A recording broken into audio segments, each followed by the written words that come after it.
بسم اللہ الرحمن الرحیم۔ شروع اللہ کے نام سے جو بڑا مہربان نہایت رحم والا ہے۔ السلام علیکم۔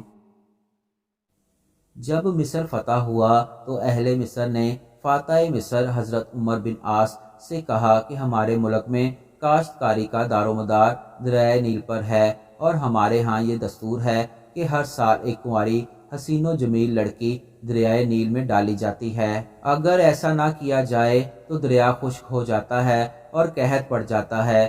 حضرت عمر بن عاص رضی اللہ تعالیٰ عنہ نے انہیں اس رسم سے روک دیا۔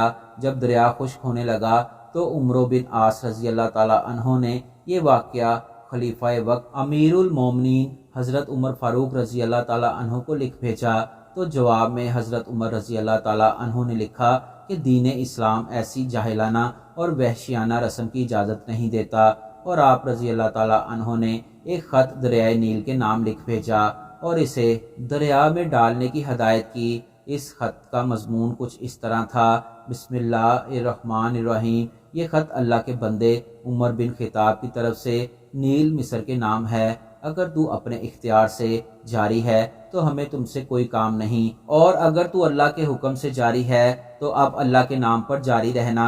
اس خط کے ڈالتے ہی دریائے نیل بڑھنا شروع ہو گیا۔ پچھلے سالوں کی بنسبت 6 گز زیادہ بڑھا اور اس کے بعد سے نہیں سوکھا۔